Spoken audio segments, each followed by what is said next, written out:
আসসালামু আলাইকুম। স্বাগত সবাইকে। আজকের পর্বে আপনাদেরকে তৈরি করে দেখাবো ডালগোনা কেক। আপনারা যারা অনলাইনে রেগুলার তারা নিশ্চয়ই এই নামটার সঙ্গে পরিচিত, আর এতদিনে ডালগোনা কফি খেতে খেতেও বিরক্ত। তাহলে চলুন কফি দিয়ে আজকে ভিন্ন রকম কিছু বানানো যাক। তাই আমি আজকে আপনাদের জন্য ইনস্ট্যান্ট কফি দিয়ে ভীষণ মজার তুলতুলে এবং স্পঞ্জি এই কেকটা তৈরি করে দেখাবো। এবং এই কেক তৈরিতে আমি কোনো ডিম ব্যবহার করব না, শুধুমাত্র কফির ফোম দিয়েই এরকম স্পঞ্জি একটা কেক বানাবো। চলুন তাহলে আর দেরি না করে দেখে নেওয়া যাক কিভাবে এই মজাদার কফি কেকটা বানাতে হবে।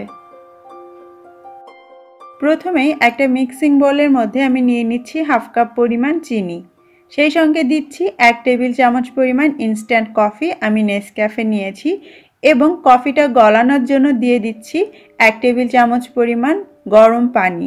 তারপরে একটা ইলেকট্রিক বিটারের সাহায্যে এটাকে বিট করে নিচ্ছি। আরও একটু পানি লাগবে, তো আমি আরও 1 টেবিল চামচ পরিমাণ পানি এতে দিয়ে দিলাম। গরম পানি ব্যবহার করলে ভালো, তাহলে কফিটা ভালো মতো গলতে পারে। ঠান্ডা বা নর্মাল পানি দিলে অনেক সময় কফির দানাগুলো ঠিক মতো গলে না। এবারে ইলেকট্রিক বিটারটা আমি মিডিয়াম স্পিডে রেখে ঠিক 2 মিনিট এইভাবে বিট করে নেব।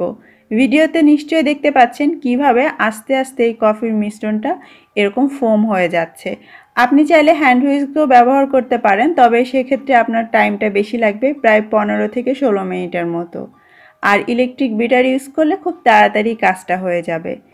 এই রকম করে আমি ফোমটা করে নিয়েছি। চাইলে এটা আরও একটু টাইট বা শক্ত করা যাবে, তবে যেহেতু কেক বানাবো, কেক সফট করতে হলে আপনার ফোমটাও সফট হতে হবে।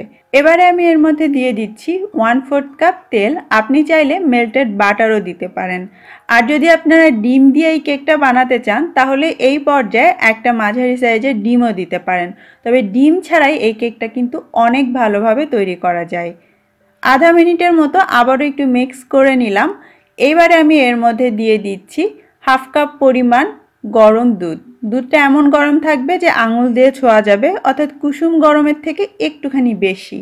এবং সেই সাথে 1 কাপ দিয়ে দিয়েছি ময়দা এবং 1 চা চামচ দিয়ে দিয়েছি বেকিং পাউডার। আবারও সব কিছু একসঙ্গে মিশিয়ে নিচ্ছি। আমি আবারও বলছি, আমি আজকে ইলেকট্রিক বিটার ব্যবহার করছি। আপনারা চাইলে কিন্তু হ্যান্ড হুইস্ক দিয়েও একইভাবে এই ব্যাটারটা তৈরি করতে পারবেন। সব কিছু আবারও একটা স্প্যাচুলা দিয়ে চারপাশ থেকে কেকে ভালো করে একটু মিশিয়ে নিচ্ছি। ব্যাস, আমাদের কেকের ব্যাটার কিন্তু একদম রেডি। আর দেখতেই পাচ্ছেন এই ব্যাটারটা হালকা একটু রানি হবে, অর্থাৎ কিছুটা পাতলা হবে, খুব বেশি ভারী ব্যাটার হবে না। ব্যাটার তৈরি হয়ে গিয়েছে, এইবার আমরা কেক বানাবো। আপনি চাইলে কিন্তু ছোট ছোট করে মাফিনও বানাতে পারেন এই ব্যাটার দিয়ে। আজকের কেকটা বানানোর জন্য আমি এখানে 6 ইঞ্চি মাপের একটা প্যান নিয়েছি। প্রথমে একটু তেল দিয়ে এটাকে ভালো করে এভাবে মেখে দিচ্ছি। তারপরে আমি একটা পার্চমেন্ট পেপার এটা বিছিয়ে দিচ্ছি এবং এর ওপর দিয়ে আবারও একটু তেল মেখে দিব।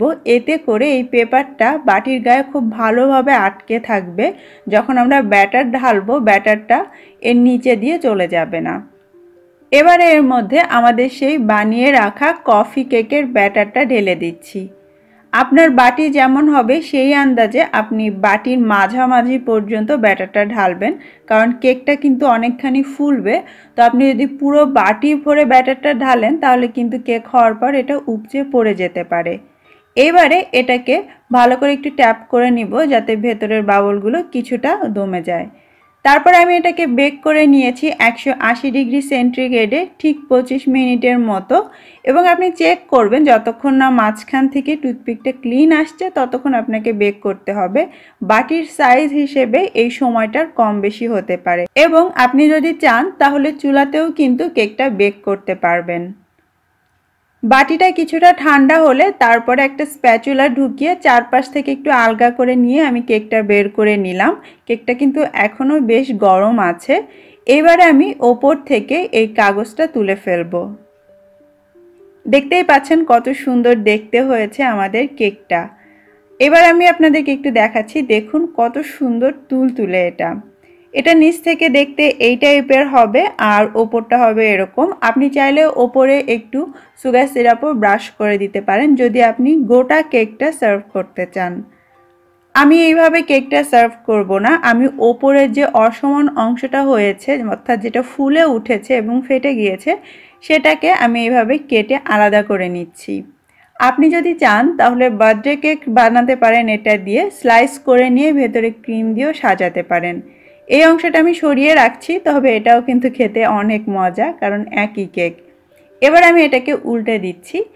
আর বাসায় যদি বাচ্চা থাকে আপনি চাইলে ওপর দিয়ে কিন্তু নসিলা, নিউটেলা বা চকলেট ফ্রস্টিং দিয়ে একটু কভার করে দিতে পারেন, ওরা আরও মজা করে খাবে। আর দেখুন কেকটা কতটা সফট, কোনো রকম ডিম ছাড়াই কত তুলতুলে একটা কেক তৈরি হয়ে গিয়েছে। তবে আমি আর কোনো কিছু দিয়ে কেকটাকে সাজাবো না, আমার কাছে এমনিতেই কেকটা দেখতে বেশি ভালো লাগছে। এইবারে কেটে কুটে খাওয়ার পালা। আর কাটা দেখে নিশ্চয়ই বুঝতে পারছেন কেকটা কতটা সফট হয়েছে। এই কাটা অংশটা তুলে আমি আপনাদেরকে একটু দেখাই। দেখুন ভেতরের অংশটাও কিন্তু দেখতে ভীষণ মজার, কোনো রকম কোকো পাউডার ছাড়াই শুধুমাত্র কফির জন্যই কত সুন্দর একটা কালার এসেছে, আর অনেক সফট আর স্পঞ্জি হয়েছে, আর কত সহজেই ভেঙে ফেলা যাচ্ছে দেখুন। আশা করছি আমার আজকের এই ভীষণ মজার কফি কেক বা ডালগোনা কেকটা আপনাদের পছন্দ হয়েছে। কমেন্ট করে অবশ্যই জানাবেন। আল্লাহ হাফেজ।